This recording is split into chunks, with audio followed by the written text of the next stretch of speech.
Welcome back to Analytical Media. We are a consortium, a group of therapists, college professors, and well-published peer-reviewed authors. Today's question is a composite of many questions. We're going to sum it up this way. Is it too late for me in life? People are asking questions about starting a new career or feeling that they're a failure, not having succeeded in their own minds. Is it too late for them to keep trying? Is it foolish for them to keep trying? Should they just take a more conservative path? And the quick answer is no, it is not too late. If you're on a ventilator and they've already given you the final rites, you can't take on too ambitious a project. But other than that, no, it's not too late. In fact, it's your job in life to keep trying. Keep trying. It's for your own growth. And I think all these questions sum up that way. They don't feel that they've done enough, that they're as successful as they want to be. They've grown as much, they've done as much. They just don't feel good about themselves. Is it too late for them because they're already in a career, their children are grown, they already have grown children? And the answer is simply no, it is not. In fact, it's a wondrous thing for you to keep trying. It's what Carl Jung would talk about and Abraham Maslow would talk about. You might not know those guys. It might sound too theoretical for you, too highbrow, whatever. They're not. They're just really down-to-earth guys who understood something about reality. And they want you to keep trying. They want you to keep growing. And that's what trying is, it's growing. What does failure tell you about yourself? Does it say that you can't make it, you can't do it, that you'll never be good, your ideas are stupid because they fail over and over again? So I think it's important for us to look at some people who have failed, people we know, what they faced. For instance, Thomas Edison, the guy that invented the light bulb, he is regarded as one of the greatest inventors ever. He was told early on that he was too stupid to learn anything by his teacher.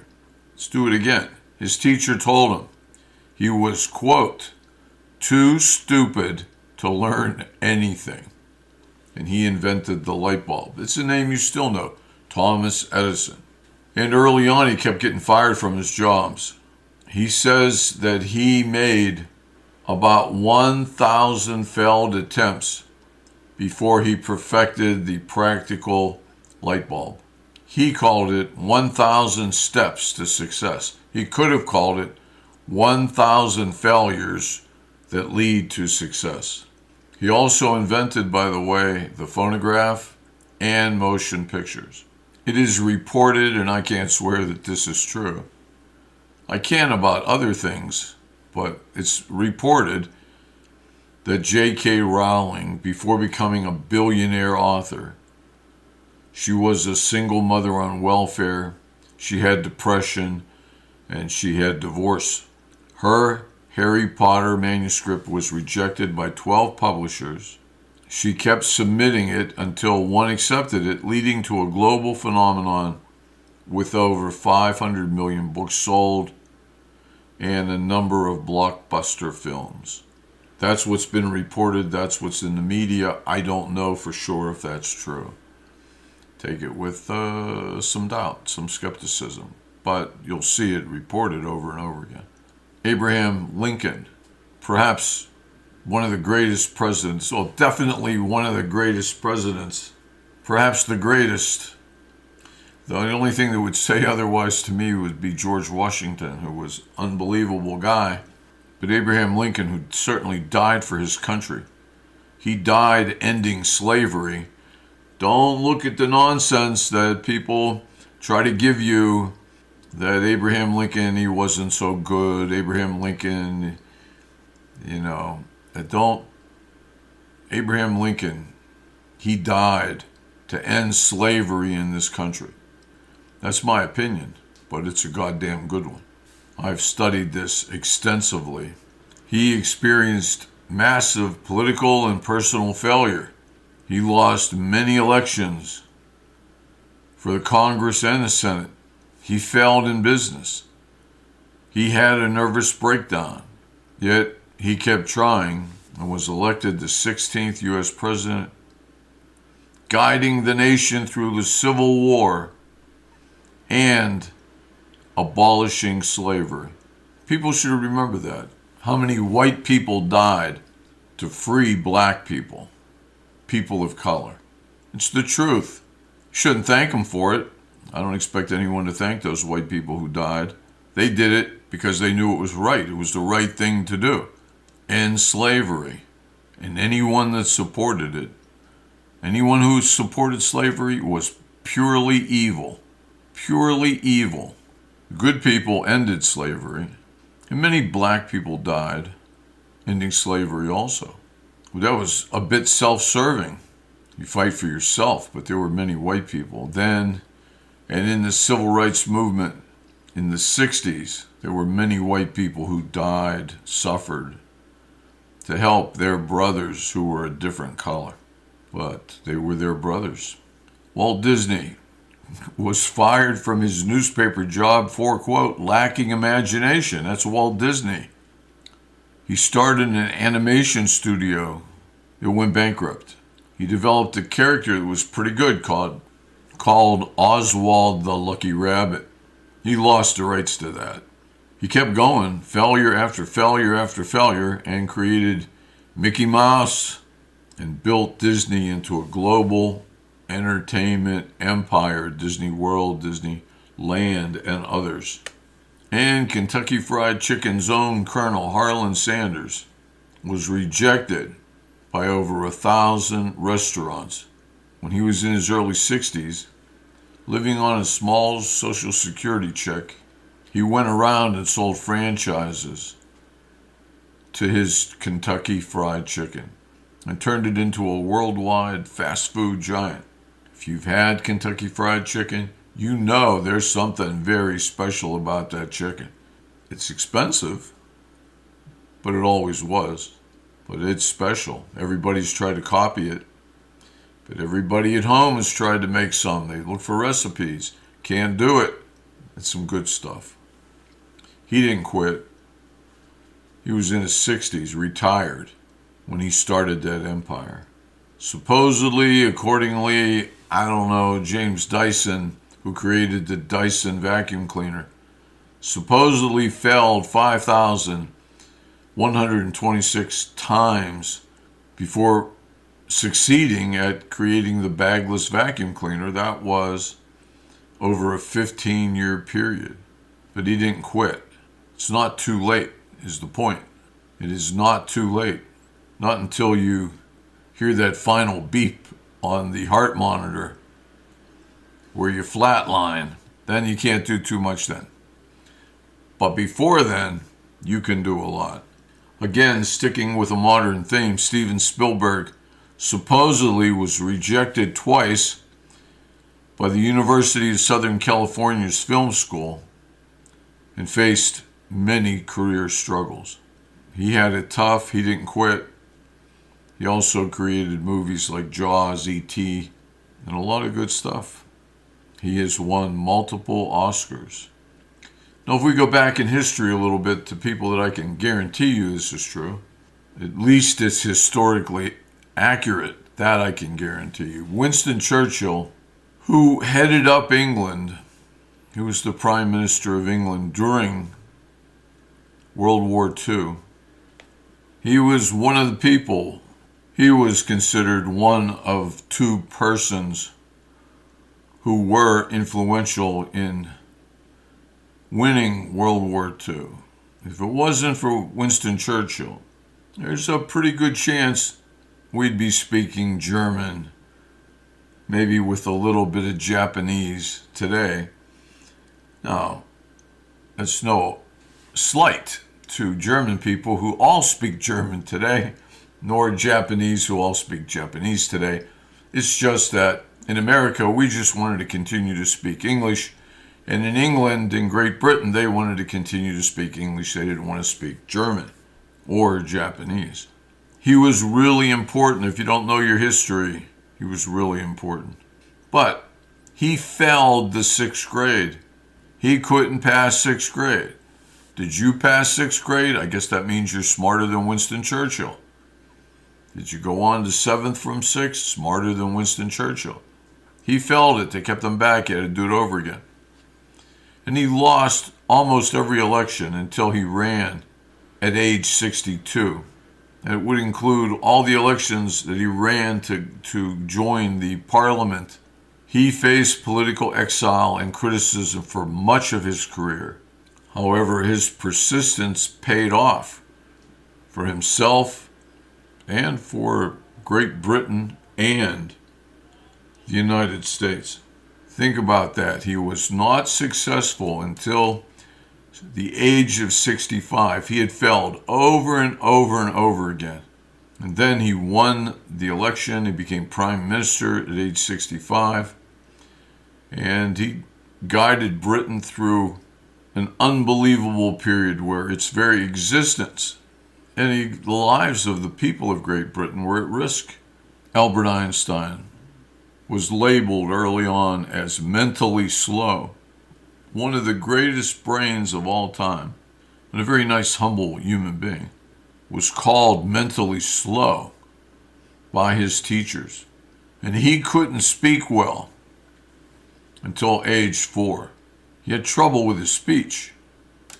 He struggled academically. He struggled at school. He tried to go to the university, and he failed his entrance exam the first time. He was rejected from many early jobs. However, he persevered through self-study and determination. He developed the theory of relativity and won the Nobel Prize for that in physics. And certainly is, if not the most influential scientist of all time. He is right there. It would be a debate among who it would be if it weren't him. The Wright brothers come back down here to ordinary life. 2 mechanics down around North Carolina, the Outer Banks, Orville and Wilbur. They taught themselves engineering because they thought that man could fly. There's some way to fly, birds fly, some device that would allow men to fly, a machine. And they tried to engineer it, and they crashed over and over again. More than 2 years of crashes and broken prototypes, and they were ridiculed, they were made fun of. People used to watch them crash their planes, their early airplanes. And it would have been hard to keep going and expensive, but they did it. The experts, all the engineers, the scientists, they all said that powered flight was impossible. There could be no machine that could fly with people inside it. But they kept going because they believed they could do it. They didn't know they could do it. Neither do you know you can do it. You don't know. There's no guarantee for anybody. But they had a feeling they could, and they were willing to keep trying, to keep doing it, to go forward, to hang in there. And in 1903, their first airplane flew. They could fly an airplane and control where it went. And that began everything else. That began airplanes, fighter jets.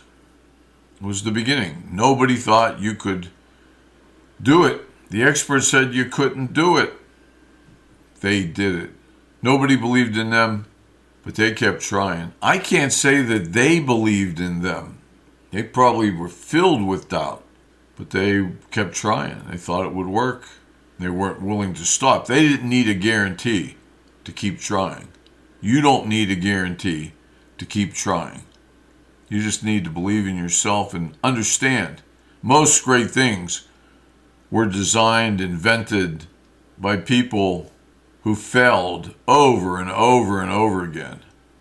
People who couldn't support themselves.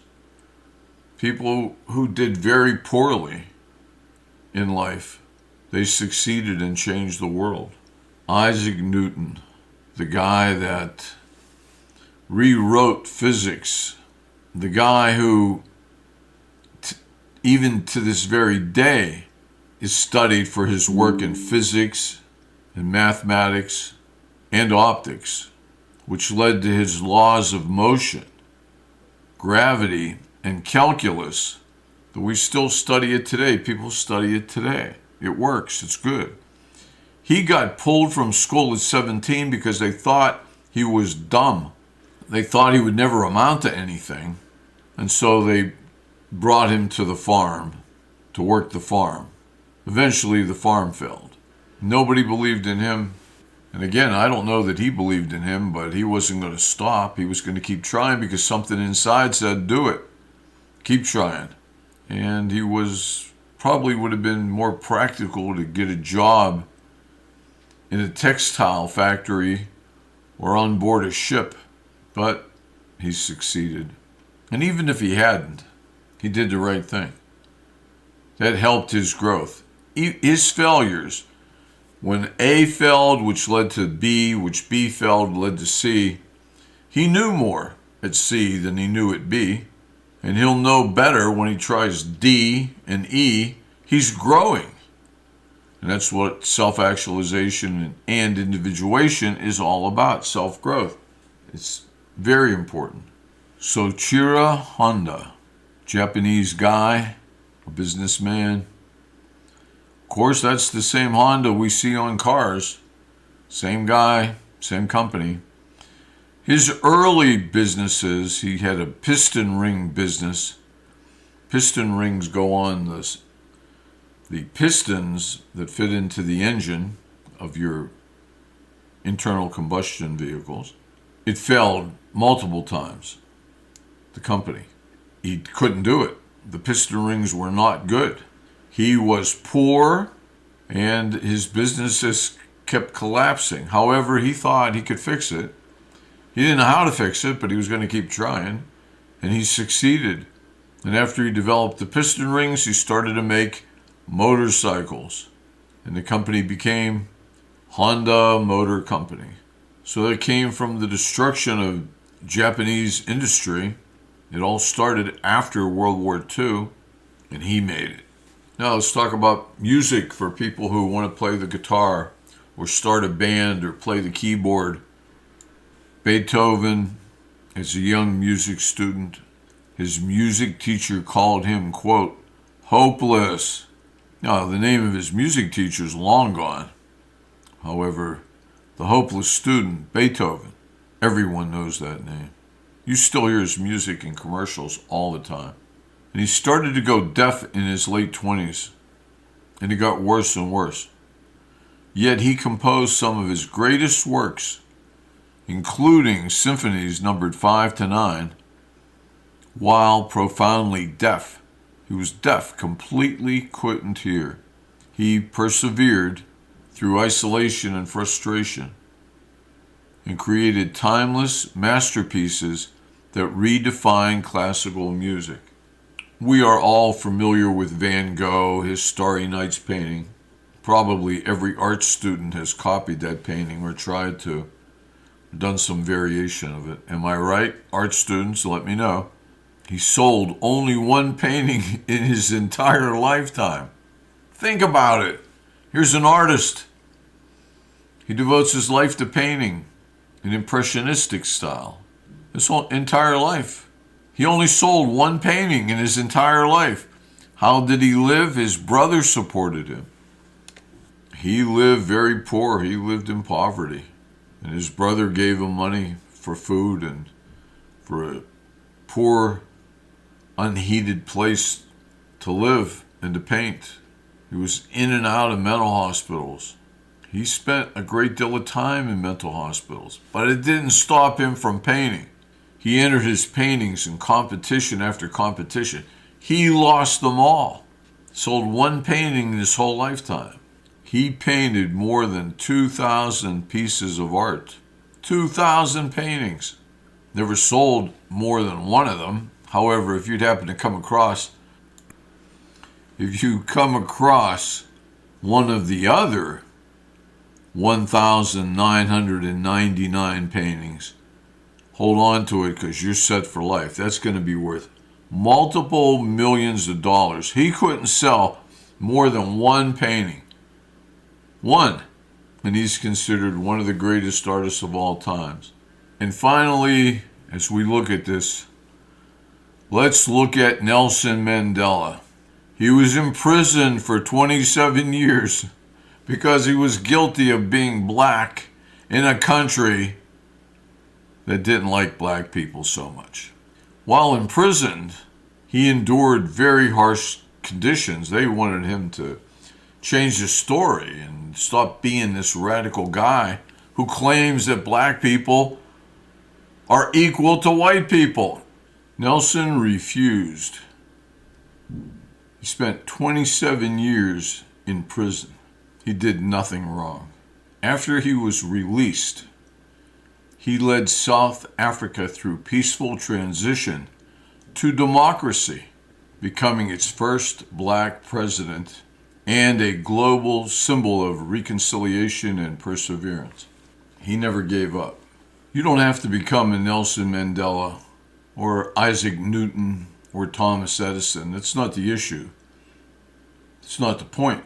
The point is you should grow. You should continue to try and grow. Don't ever think it's too late. Believe that you have the right to become who you were meant to be, to grow from the inside out. You have that right. In fact, it's a mandate. According to Jung and Maslow, you must do it. You must.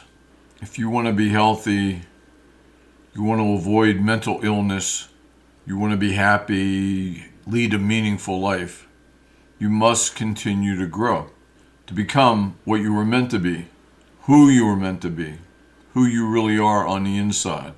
To do that, you have to believe in yourself enough to do it, to try, to persevere, to keep going. And it doesn't have to be life-changing for other people, like the electric light bulb. It only has to be important to you. It could be you always wanted to run a body shop, to own one, and you persevered. You saved money, you bought equipment, and boom, you finally accomplished it.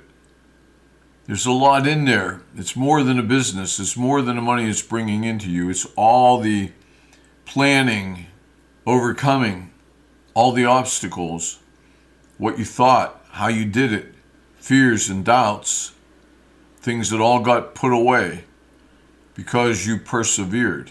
You continued. It could be you're trying to get some writing published. Persevere, continue to write. Whatever it means to you, whatever those things are for you. Maybe it's learning to play the piano. Maybe it's learning to play the guitar. Maybe it's starting your own band. I don't know. But don't ever think that you shouldn't do it, or that's too much, or I can't do that. Not somebody like me. If you desire it, go after it. And try to make progress. A little bit more. So to answer the question, the compound question, the amalgamated question, is it too late? No, it is not too late. Unless the heart monitor gives you that monotone, then it's probably too late then. But on the other side, maybe you can pick it up. Okay, this is Analytical Media. We hope we've helped. Please let us know if we have. Help us to get this message out to other people. Subscribe, like this, share it, comment on it. That helps YouTube to send the message out. Okay, guys, take care. See you the next time we post.